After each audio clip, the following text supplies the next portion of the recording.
दृश्य में उभरती है, जो एंटी ग्रेविटी पाइलन्स द्वारा समर्थित एक तकनीकी चमत्कार है।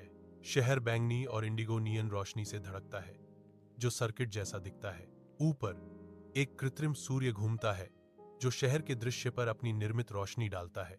कृत्रिम आकाश निर्मित सूर्य की चमक में नहाया हुआ था, जो अपने 6 घंटे के दिन से गुजर रहा था। सेक्टर 9 के नीचे लीरा शांत धूल भरे सर्विस शाफ्ट में उतरती है। वह भूली हुई युग की अवशेषों को साफ करती है, धूल और त्यागे गए रिले। लीरा एक अछूता हैच, गहराई में छिपा एक गुप्त मार्ग खोजती है। दृढ़ संकल्प के साथ वह हैच खोलती है, जो परे रहस्यों को उजागर करती है। लायरा एक कमरे में कदम रखती है, जो अप्रचलित तकनीक की फुसफुसाहट से गूंजता है। सर्वर गुनगुनाते हैं, स्क्रीन स्थिर होकर झिलमिलाती हैं और मैकेनिकल कीबोर्ड खटखटाते हैं, जो भूली हुई नवीनता का माहौल बनाते हैं। अलमारियां किताबों से भरी हैं, जो इस गुप्त कमरे के भीतर छिपे ज्ञान की संपत्ति का संकेत देती हैं। कमरे के केंद्र में एक अकेला व्यक्ति केबल के जाल के बीच बैठा है। उनकी उपस्थिति एक रहस्य है। लायरा सावधानी से आकृति की ओर बढ़ती है। हवा प्रत्याशा से भरी हुई है। गुप्त कमरे की धुंधली सीमाओं में एक आकृति नींद से जागती है। आंखें फड़फड़ाती हैं। अंजीर की निगाहें लायरा पर टिक जाती हैं।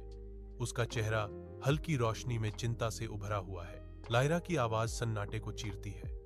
वह कहता है कि वह न्यूरोनेट से जुड़ा नहीं है। आंकड़ा जवाब देता है, मैं था, लेकिन मैंने खुद को डिस्कनेक्ट कर लिया। आकृति जारी है। बहुत शोर था। गुप्त कमरे में लायरा और व्यक्ति बातचीत करते हैं। उनकी आवाजें शांति में गूंजती हैं। घंटे पिघल जाते हैं, क्योंकि वे शब्द, मौन और विचार साझा करते हैं। कमरा उनके आदान प्रदान को धारण करता है, जहां कोई भावनात्मक आवरण नहीं, कोई भविष्य सूचक संकेत उनकी बातचीत को धुंधला नहीं करते।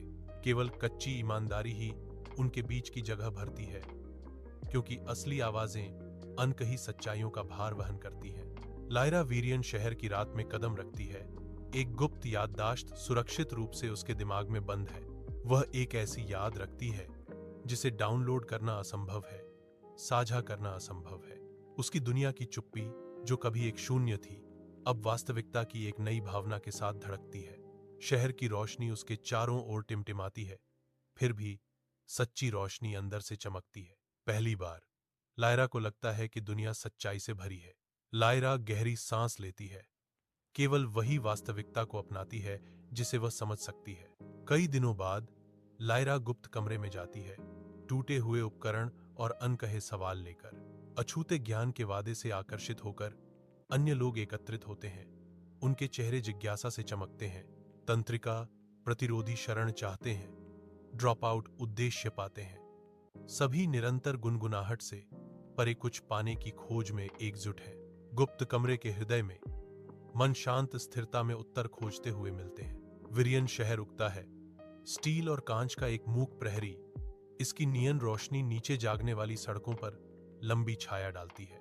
ठंडे धातुई परिदृश्य के बीच एक छोटा समूह इकट्ठा होता है। उनके चेहरे शांत दृढ़ संकल्प से चमकते हैं, शहर के डिजिटल प्रभुत्व का विरोध करने के लिए तैयार। उनकी आवाजें उठती हैं, पहले धीमी फिर मजबूत होती जाती हैं, जो विरियन की इलेक्ट्रॉनिक गूंज के खिलाफ मानवीय संबंध का एक ताना बाना बुनती है। जैसे जैसे सूरज चढ़ता है, उनके शब्द फैलते हैं, सुबह की हवा पर बहते हैं, राहगीरों के दिलों में सहानुभूति की चिंगारी भड़काते हैं। इंसान होने की भूली हुई कला फिर से जागने लगती है। इसकी गर्माहट तकनीक की बर्फीली पकड़ को पिघला देती है, जिससे वीरियन की चुप्पी साझा अनुभवों की एक सिम्फनी में बदल जाती है। विरियन के हृदय में एक शांत क्रांति हो रही है, जो कोड या आग से नहीं, बल्कि मानव बातचीत की सरल फिर भी गहन शक्ति से प्रेरित है।